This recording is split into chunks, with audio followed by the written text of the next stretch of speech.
Hello, everyone. Welcome to the Dialexicon podcast, where we critically engage in philosophy and correlate philosophy research to contemporary issues at an easy to understand and digestible level. My name is Saurish and I'm your host. This week we have with us Dr. Raphaël Millière, who is a Robert A. Burt Presidential Scholar in Society and Neuroscience at Columbia University. He completed his PhD in philosophy at the University of Oxford, where he worked on self-consciousness. Hi, Dr. Millière. How are you today? Hi, I'm great. Thank you. And thank you for having me. Of course, thank you for your time and for being here today. Before we begin our discussion, I did just briefly introduce you. For our audience members, could you please provide a little bit more information on who you are, your background, and your relationship to philosophy? What does philosophy mean to you? How did you get involved? And what are your research interests? Yes, so I am a postdoctoral research scholar at Columbia University, as you have mentioned. Previously, I did my PhD in the UK at the University of Oxford, and I'm originally from France, from Paris, where I initially studied before my PhD. So my background has been in philosophy from the beginning, from my undergraduate degree, and gradually I moved towards working on topics that related to the philosophy of mind and the philosophy of cognitive science. And that led me eventually to move to work more on the philosophy of artificial intelligence and interact a lot with people working in different disciplines, including computer science and psychology and neuroscience. So I think I've always had an interest in questions that are stereotypically philosophical, big questions about life and the world. So I can't really trace back my interest in philosophy to a specific seminal event, as it were. One thing I would say, though, is that in France, we start studying philosophy in high school, which is a bit unusual compared to some other countries. And I think it's a great thing. And so, from the last year of high school, which is where we start philosophy in France, I really fell in love with philosophy. And I told myself I didn't want to stop asking these questions, both for myself and, in conversation with other people. And that led me eventually to pursue an academic career. That's awesome. I think the story is always the same for basically everyone I interview. It's always like I've always had these questions and then they explore it. But I guess like for countries that aren't like the United States, philosophy is more, sometimes at least, more available to younger kids. In the United States, we don't have that. So high school philosophy is like scarce. It rarely exists and I mean, if it does exist, it'll be at like a private school or something like that, but definitely not in like the public school education.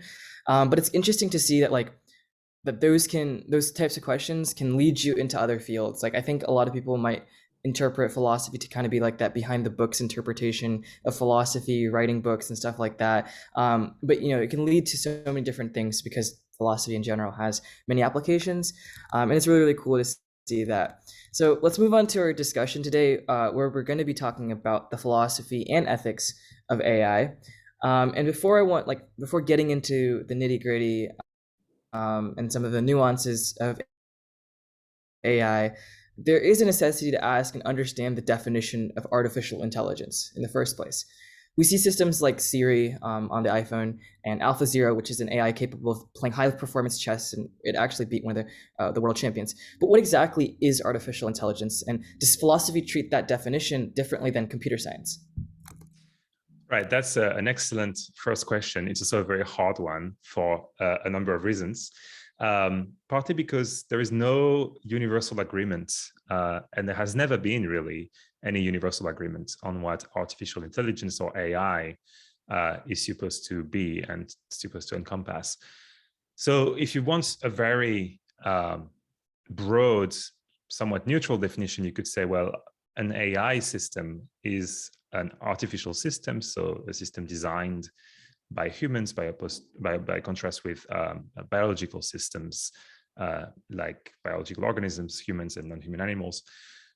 So an artificial system that has the same range of intelligent capacities as biological organisms we consider intelligent have. So Then there is a further question about what counts as an intelligence capacity, and how can we determine whether a system has intelligent capacities. This is a very complex question. This is why often people turn to looking at certain ranges of behaviors that we consider intelligent behaviors.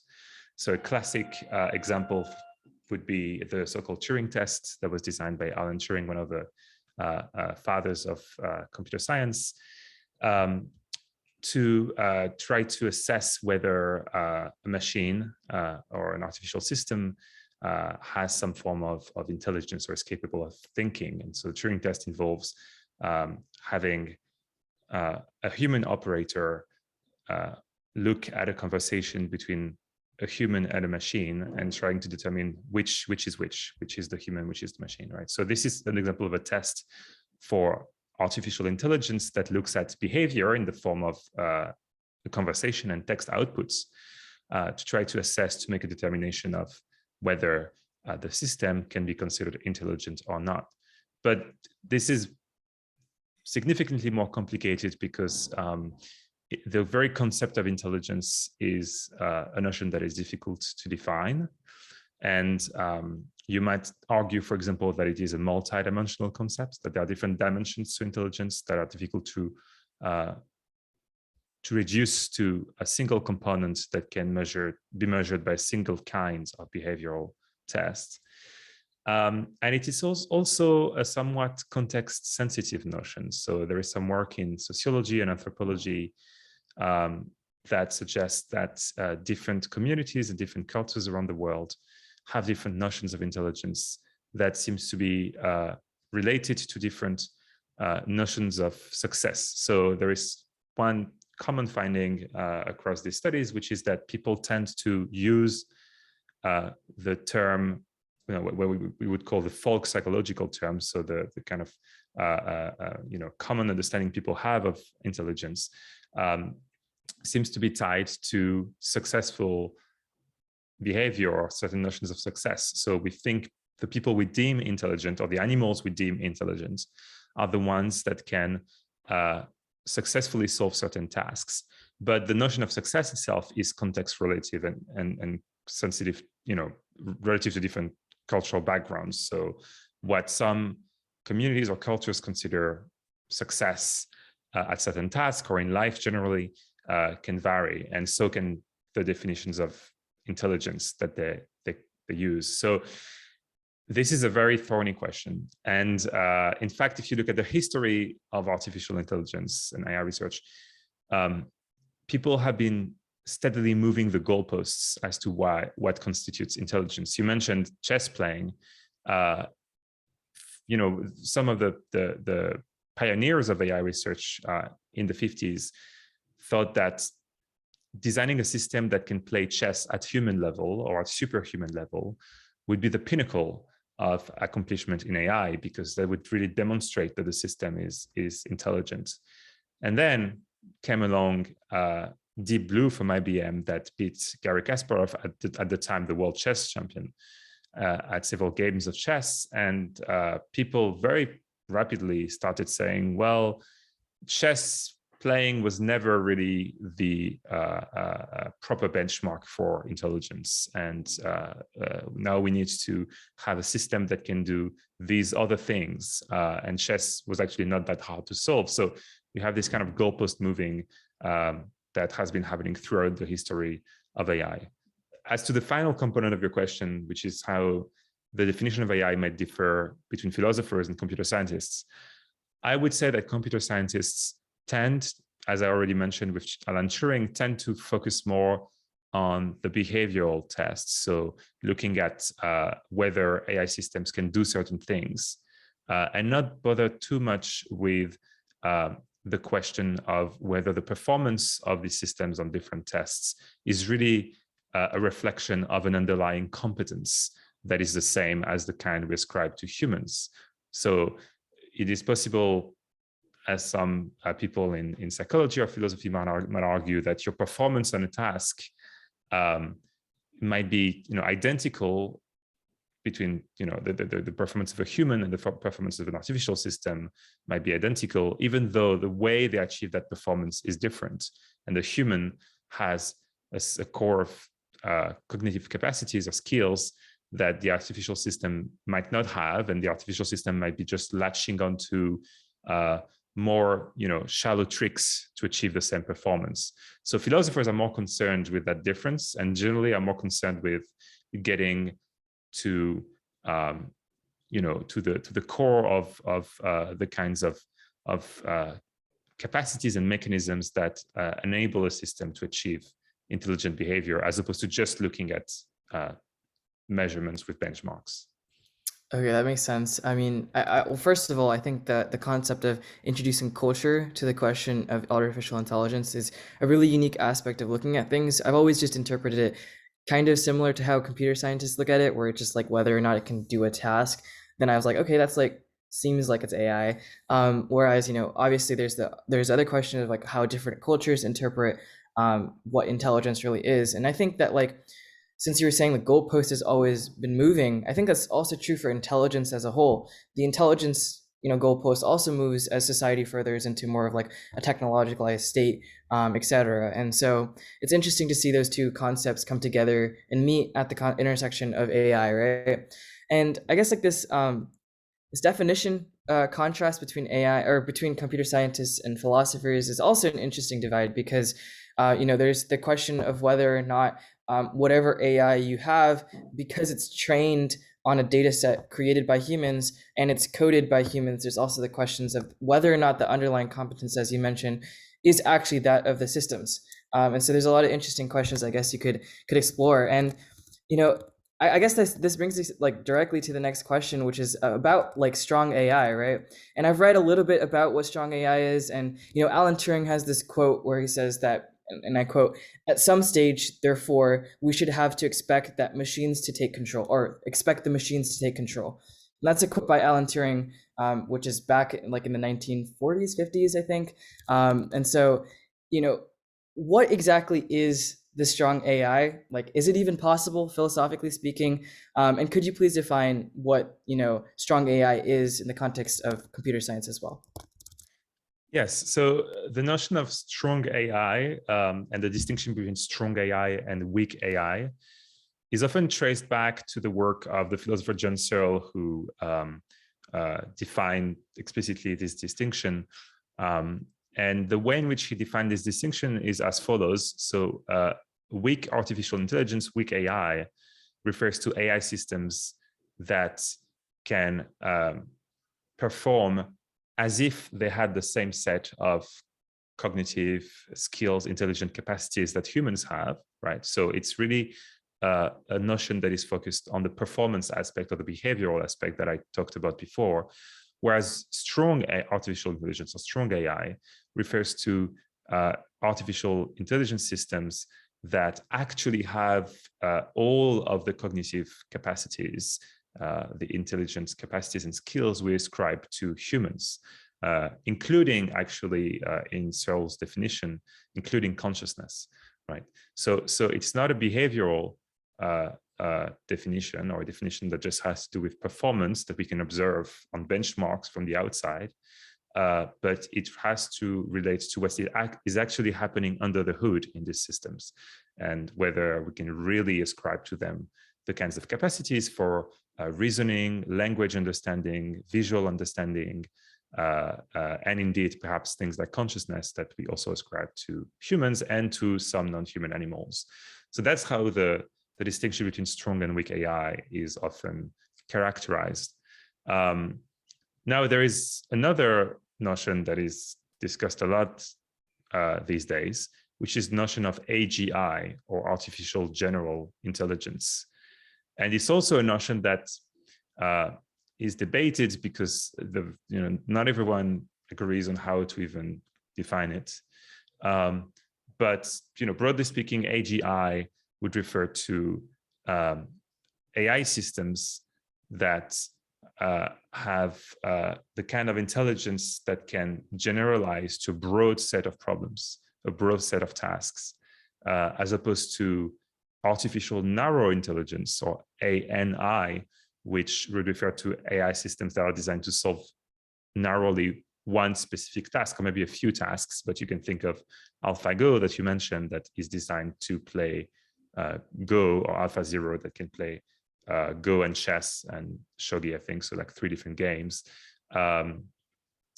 And so these would be artificial narrow intelligence systems. And the notion of AGI is not completely the same as the notion of strong AI, because you can see that these are, as we would say in philosophy, orthogonal notions. Or the distinction between strong AI and weak AI, and artificial general intelligence and artificial narrow intelligence, are orthogonal in the following sense. You could define artificial general intelligence in strictly behavioral terms, strictly by looking at the performance of a system. And that would be consistent with weak AI. So you can have an AGI system that is defined purely in terms of its performance on a broad range of tasks. And that could be a weak AI system in Searle's sense, right? But you could also have a strong AI system that, well, in fact, any strong AI system in Searle's sense would have to be an AGI system, right? So whether or not something qualifies as AGI doesn't fully determine whether it counts as strong AI or weak AI in Searle's sense, if that makes sense. Yeah, that definitely makes sense. And I think like this this concept of, I guess, like, or I guess specifying which types of products and stuff like that, like we mentioned, AlphaZero and AlphaGo are narrow AI, like, yeah, ANI and artificial general intelligence is kind of more of a I guess larger thing, you could say, because it's doing more things than a narrow AI would do. And I guess, like, you know, what intrigued me the most was, like, when you were talking about strong AI, was the concept of consciousness being embedded within strong AI, because, or like whatever the definition that you had provided by the philosopher, because I think like that notion that there needs to be consciousness is super interesting, because we, as, like, I guess, like, as philosophy has moved on, we still have not been able to figure out exactly how consciousness works, like what specifically makes up. I mean, I know there's neurobiological studies, and there's obviously computation studies to figure out neural networks and stuff like that, and obviously philosophy as well. But still, there's no real consensus, and obviously the hard problem of consciousness still hasn't been figured out, which is a reference to Chalmers, who has done some research in the field of consciousness. And it's interesting to see how, like, I guess in a sense, it seems really optimistic to see that there could be a potential for, like, artificial consciousness when we still haven't figured out consciousness in the human mind, which is really interesting. But I want to get into, like, the ethics of AI now, because a large part of how the world is moving, or a large part of the world is moving towards AI now. And, you know, obviously we're moving into, like, a very, very technology-based world. And there's a lot of news on the ethics of AI, and you can trace back to news articles on not just like in companies, but also in governmental institutions where AI is used in terms of incarcerating people for the wrong reasons. And I remember specifically in the context of Google that they fired Tamim Gebru and Margaret Mitchell, which made a lot of traction, especially on Twitter. Could you explain what that case was about, and what exactly their firing means in the context of institutions and, I guess, companies that are using AI technologies for profit? So I don't know that I'm necessarily the most qualified and the best placed person to discuss the intricacies of that particular case. I am not privy to what happened at Google at that time. I only have, you know, like everyone, I read some articles and some statements from Timnit Gebru and from Melanie Mitchell, from Margaret Mitchell, about what happened. But here is how I could attempt to summarize what happened based on public information. And again, I don't pretend to know exactly how this unfolded, but essentially, Timnit Gebru, Margaret Mitchell, and some other authors, Emily Bender, wrote a paper called Stochastic Parrots and then there was a subtitle that I forget, but it was a paper on so-called large language models, which refers to a class of algorithms that use the dominant technology in AI research today, which is deep learning. So these are algorithms called artificial neural networks that are loosely inspired in their design from biological brains, and that can be trained on a lot of data crawled from the internet, instead of having programmers and engineers manually distill some human knowledge into the programming of these algorithms. You can just train them on all of this data so that they can learn by themselves to induce certain properties of the domain to which the data belongs. And in the case of large language models, these are algorithms trained on a vast amount of text, a significant subset of the whole internet, which would include basically all of English Wikipedia and thousands of books and millions of web pages. And so these algorithms, through this training protocol, learn how to generate coherent texts. So they learn how to generate texts that to a regular human person who might not have any prior exposure to this technology might look like it has been written by another human, in the sense that it is grammatically coherent, topically relevant, and also stylistically coherent. So what you can do with these models is you can prompt them, as we say, with one sentence or a few sentences, and it can autocomplete this prompt, this input from the humans, with one or several paragraphs of text. And these models have gotten very good at least providing the illusion of understanding through this kind of automatic completion of text. And the thing about human beings is that we're very prone to anthropomorphism. So when we see an AI system, or indeed even some non-human animals, think about how people behave with their pets, and how people ascribe sometimes some very sophisticated beliefs and desires and psychological traits to their pets.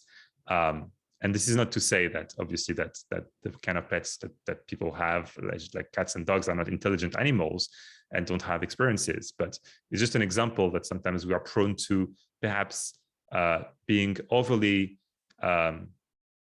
enthusiastic in the way we ascribe certain psychological traits to non-human animals and indeed to artificial systems.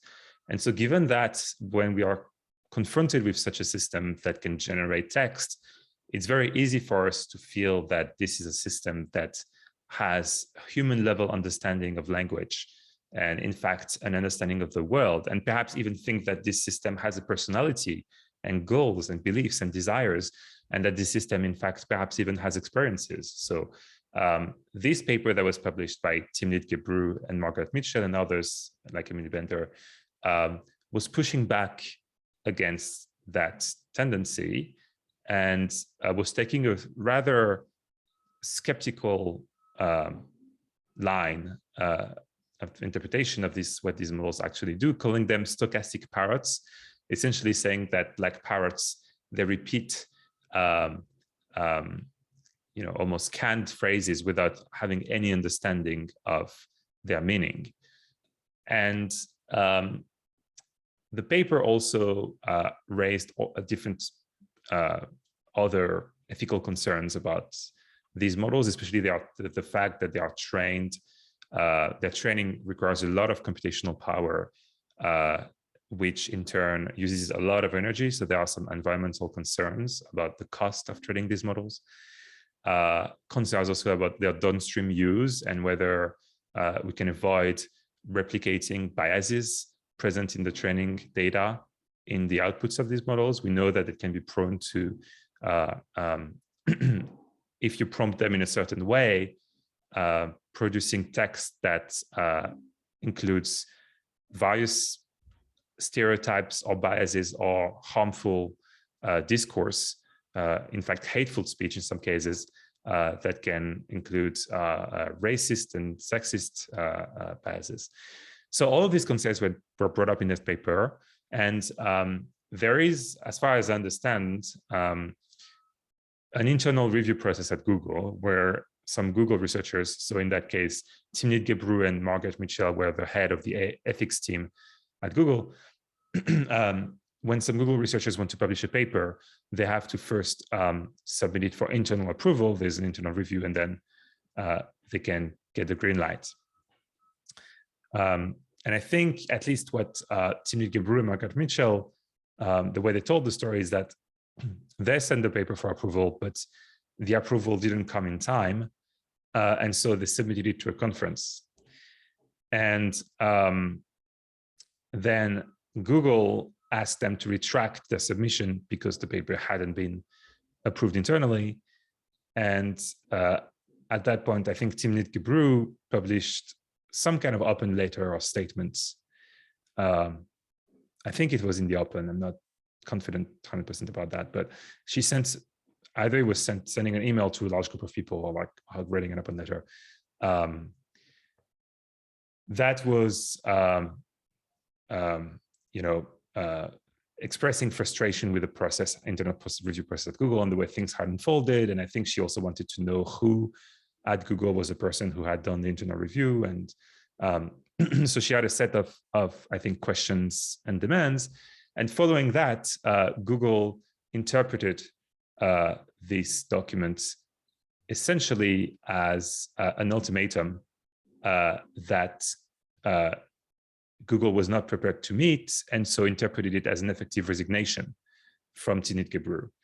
And Timnit Gebru interpreted that whole sequence of events as something that led to her being fired and not resigning from Google. So there was this mismatch in the way the company represented what happened and in the way Timnit and Margaret represented what happened. Margaret Mitchell was also subsequently fired from Google. And this whole story, and again, I don't have the full picture probably, but did raise some alarms among people concerned about AI ethics and concerned about how AI ethics is or is not compatible with the incentives of the industry.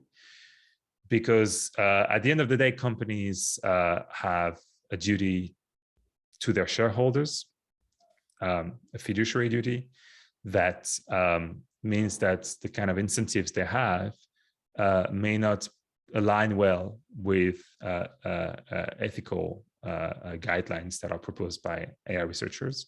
So there is a real question as to how much you can do genuine work in AI ethics in the industry. I think it's an ongoing debate, and I think it's a complex issue, and there is no single response to that.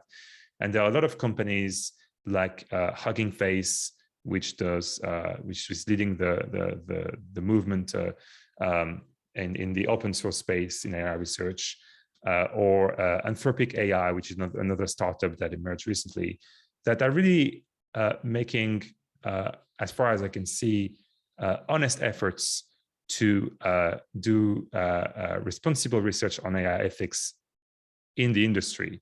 And in fact, Margaret Mitchell has ended up being hired by Hugging Face to work for them. So I don't want to give a simplistic, representation of that discussion, but there is a concern that some companies might be doing what people call ethics washing, by analogy with greenwashing and other terms like that.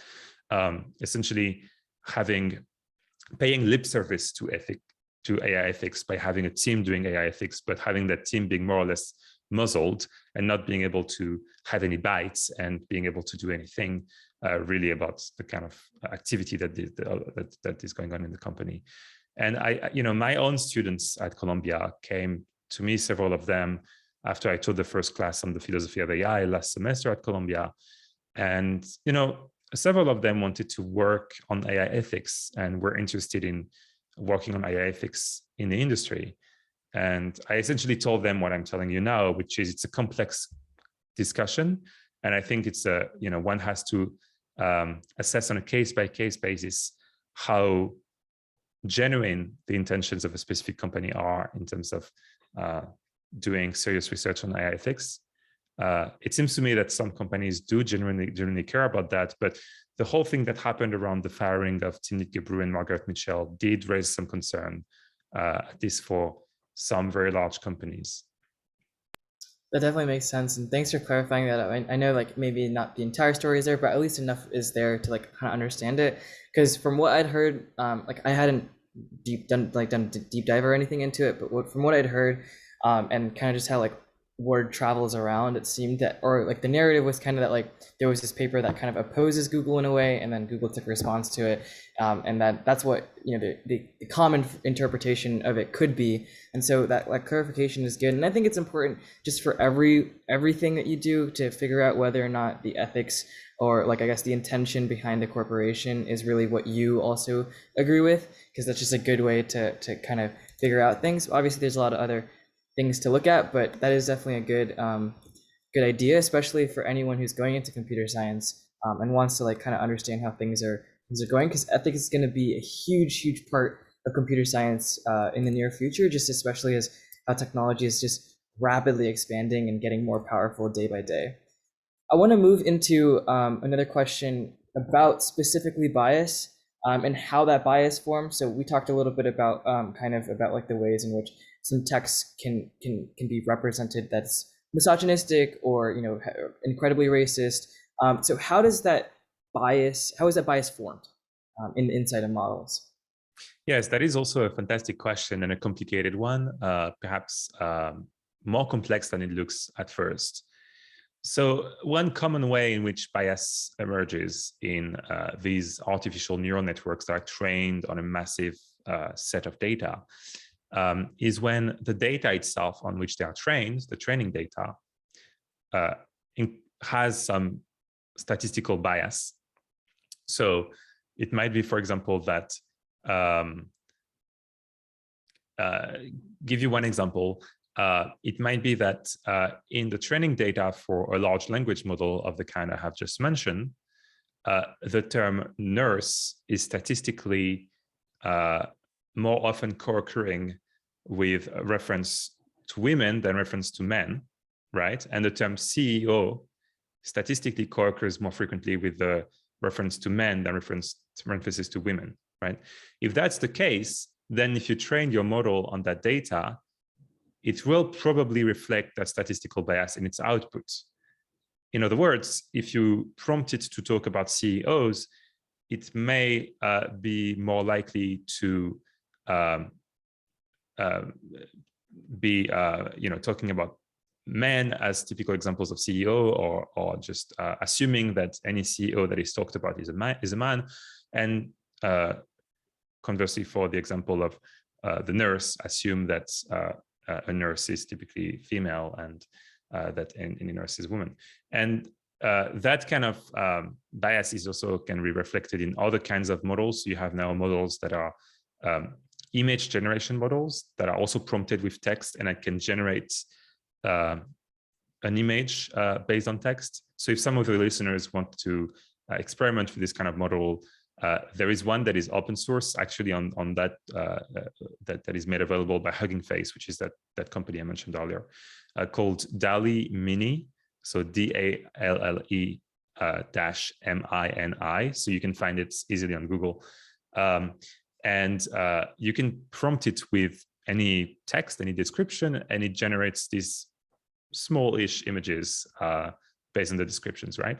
And this kind of model can also reflect the similar biases. So if you prompt it to generate an image of a CEO, it might have a higher likelihood of producing images of men. And if you prompt it to generate an image of a nurse, you might have a higher likelihood of producing images of women. So that's an example of bias that is inherited from certain statistical properties of the training data. Another kind of bias might be just, if your training data includes straight up harmful biased speech, such as sexist or racist statements, then your model will also be likely to produce such statements. So the kind of bias I mentioned before might not explicitly come from racist or sexist intentions, right? It might just be that statistically in the world, in which we live in today, because of historical patterns of inequality and sexism or racism, for example, CEOs are more likely to be men and nurses more likely to be female. And that's not a normative claim, obviously. It's just a descriptive terms based on the patterns of historical inequalities that, you know, in modern Western societies have been occurring.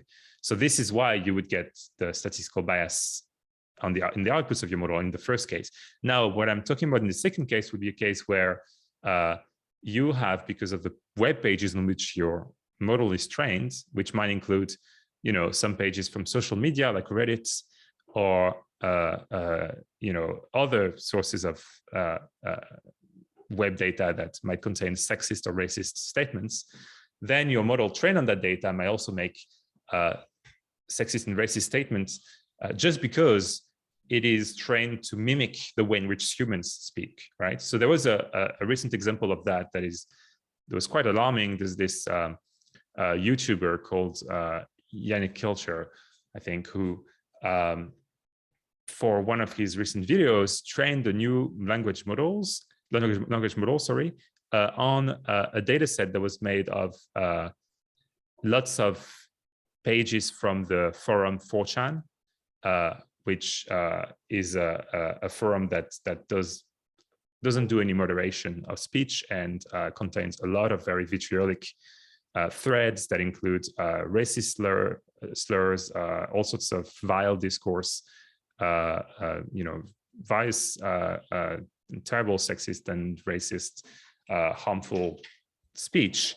And so this person trained the model on pages from that site just to see what would happen and how, you know, the outputs would reflect what we see in that data set. And indeed, the model that was trained was a kind of nightmarish model that would autocomplete any prompt with basically extremely harmful speech.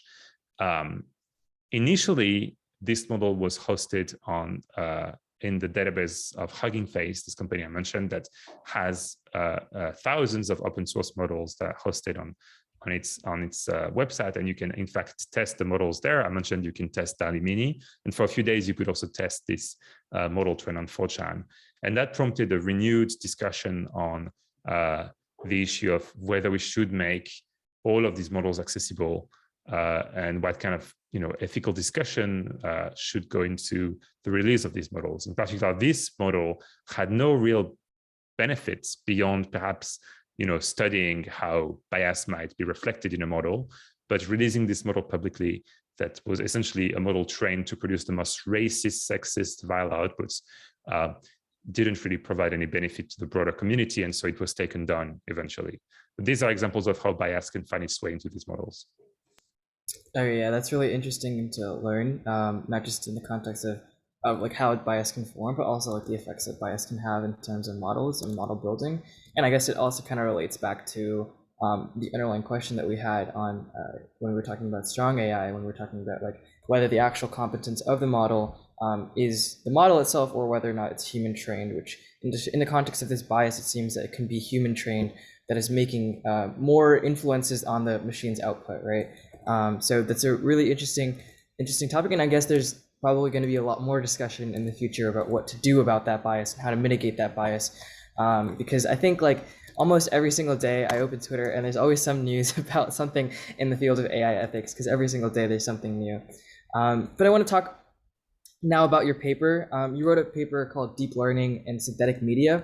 And first, can you explain what deep learning is and what the deepfake images are inside of this paper? And then could you explain how the arrival of these deepfake images is currently challenging the traditional taxonomical distinctions in terms of like synthetic media? Yes, so deep learning essentially refers to this approach to AI research that I already talked about, using these artificial neural networks loosely inspired from the human brain or biological brains. I say loosely because the brain is vastly more complex than artificial neural networks, but they're loosely inspired from brains, and they can learn from raw data, right? So deep learning just refers to the the approach to these neural networks, where you have a neural network that has a certain size, so has, as we would say in computer science, a lot of layers. Basically, a neural network is a set of units or artificial neurons that are connected to each other in different layers. And the information flows from the input units in the input layer to the output units in the output layer through different hidden intermediate layers. We no need to go into the details, but deep learning just refers to the approach to AI research that consists in training large artificial neural networks on a lot of data, to simplify. And so I wrote this paper that was looking specifically on recent advances in AI research with this deep learning approach to generate audiovisual media. So generate images, generate videos, or generate audio files like music or speech. And there has been really tremendous progress in that area over the past 5 to 10 years. The things we are capable of doing today would have seemed like complete science fiction just a few short years ago. I mentioned DALL-E Mini, which is freely accessible, where you can give a sentence and the model produces these low resolution images. There is one similar model that is not freely accessible at this time, called DALL-E 2, that was made by a company called OpenAI. Currently, access is only given to a restricted number of people, including researchers that do research on it. So I have access to it. And this can generate really mind-blowing images that are much higher resolution than DALL-E Mini and much higher quality. So you can essentially give it a description of almost anything, and it can generate either, depending on what you want, photorealistic images that look like photographs, or paintings that look like have been made by artists. And it's really quite impressive. And so that raises questions about the way in which traditionally we partition different kinds of audiovisual media. So we can have this broad dichotomy between handmade media, like painting by hand, and machine-made media that are made with the use of a computer or a machine, like a photograph, like a photographic camera as a tool, right? And then we can have further distinction in the machine-made media between those that I call archival media, that just capture reality as it is. To simplify, it's a bit naive to put it that way, but there is this kind of direct, unmediated connection to reality when you take a picture with the camera, versus ones that are synthetic in some way, that involve humans kind of creating a piece of audiovisual media, either from scratch or by modifying another piece of media with a computer. So think of, for example, Photoshop. You can take a picture and modify it there, but you can also use a 3D modeling software to just model a 3D image from scratch, right? And the advent of these new approaches to media synthesis with deep learning is somewhat blurring the boundary between these different categories. So you mentioned the notion of deepfake, which is a specific form of media synthesis with deep learning. And the classical example involves taking a video and replacing the face of someone in the video with someone else's face.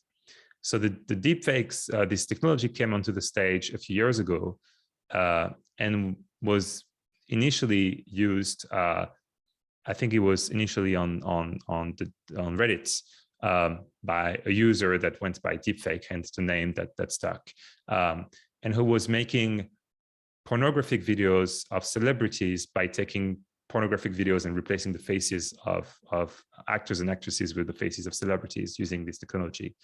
That immediately raised a lot of alarms and concerns from a lot of people, saying this is deeply unethical. You're essentially using someone's likeness, someone's physical appearance, and to create these fake videos that could cause reputational harm or other kinds of harm to the people involved. And since then, there have been concerns about the use of this technology to create fake news more generally and weaponize this technology to, for example, create false videos of politicians saying things that they haven't said. There was a real life example recently when Vladimir Zelensky was deepfaked into a video, presumably by Russian operatives, I think announcing that he was capitulating. So there was this deepfake video that was produced that was fake, where he was making a speech that he never gave, saying that he was capitulating. So these are examples of deepfakes, and they can be used for these harmful purposes, and they can also be used of the broader family of synthetic media made with deep learning. This kind of approach can also be used for more creative, benign purposes by artists, for example, or by creative people. And so I discussed the whole range of applications in my paper, but I'm more focused not so much on the potential harmful use of this technology, but the fact that it's really starting to blur the line between what should count as archival versus synthetic media and different kinds of synthetic media. So for example, the way in which you would generate human faces with a deep learning algorithm would be to train your algorithm on a massive data set of images, right? Real images, real pictures of human faces. And then you can have an algorithm that can generate photorealistic human faces. And there's a real question as to the extent to which the generated faces are, completely synthetic, or given that they reflect statistical properties of real pictures of real people that were in the training set, they might actually reflect a lot of real world features of some of the people that were photographed in the training set. And in fact, you could have an output from one of the systems that looks virtually identical to one of the images it was trained on, because the systems are capable of producing the whole range of human faces, including the very same human faces as the one that were in the training data. So this is an example of the kind of question that is raised by this technology, but I'm not going to elaborate too much.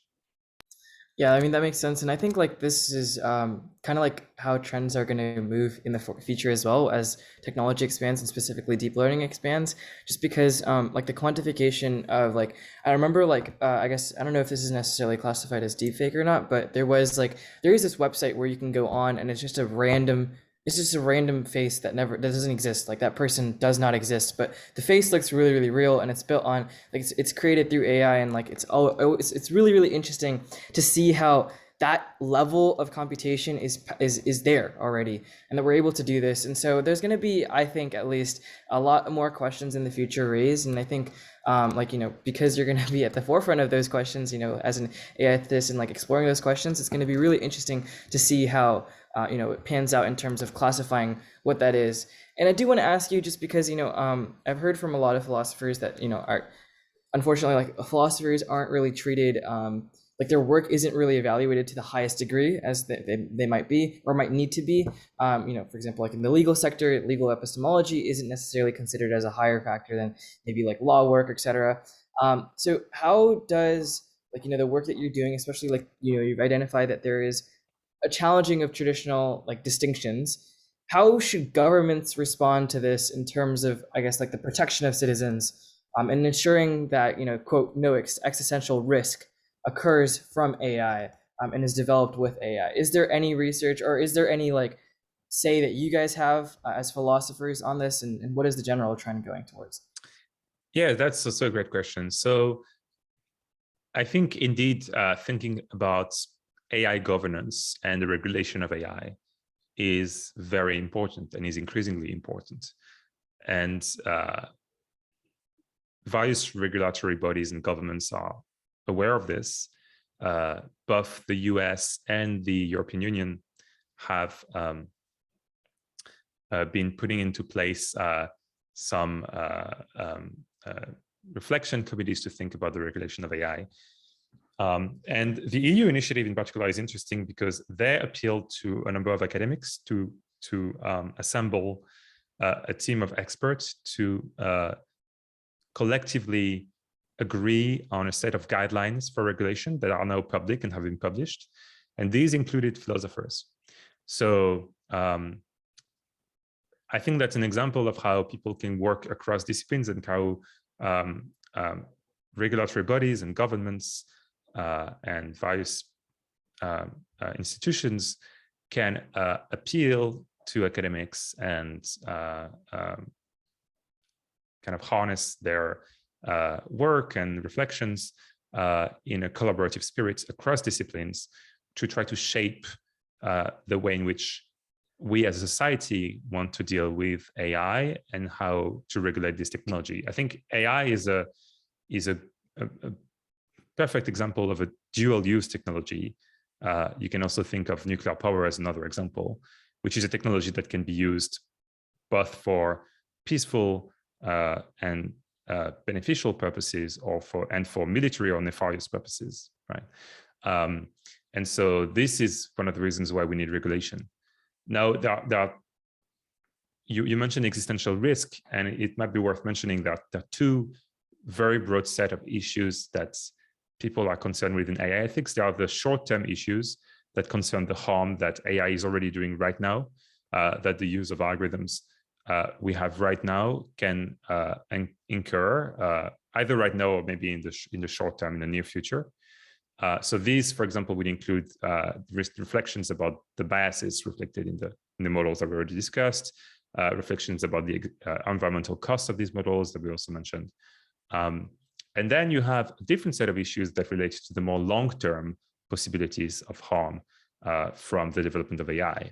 And there you have a number of people who have argued that in the long term, AI could pose an existential risk for humanity as a whole, that is, could threaten the very existence of humanity in the long term. And the kind of argument that have been put forward in favor of that claim is that if we reach at some point artificial intelligence that is at human level, or indeed that goes beyond human level, so what some people call super intelligence, intelligence that is in the form of artificial intelligence that is more intelligent than humans in basically every respect, it will be very difficult, if not impossible, to constrain what this system can do, because it can outsmart us in every way. If you have a further assumption, which is that the level of intelligence of a system can come apart from its values, and such that a super intelligent system is not guaranteed to share the same set of values that we humans have. And of course, it's more complicated because humans themselves disagree about the values they care about. This is why we have such deep political divisions. But if being super intelligent doesn't guarantee that you have values that are broadly aligned with human values, then in order to achieve whatever its goals are, such a system might end up completely disregarding the things that we humans care about, including the long-term survival of our species. So this is vastly simplifying the discussions that are happening in that space. And people do think that one of the reasons why we need to regulate AI is also when we think about these long-term issues, but other people emphasize that perhaps we shouldn't allocate too many resources to these longer-term issues that for some people belong more to the realm of science fiction, and we should allocate more resources and focus the regulatory questions on the short-term issues with harm and bias and various ethical issues that are already concerning all of us today with the algorithms we have today. Yeah, definitely. And I think, this is a great, I guess, focus point for many students, or not, maybe not a focus point, but at least keeping this in the back of your mind for a lot of students who might be going into computer science to explore that field, that there's always going to be these questions, underlying ethical questions, but also underlying philosophical questions, which we mentioned about strong AI, and overall just the entire field of computer science has a lot of questions that entangle with philosophy. So I think there's a lot of interest here, not on the computational lens, but also on a philosophical lens, and how those two things come together.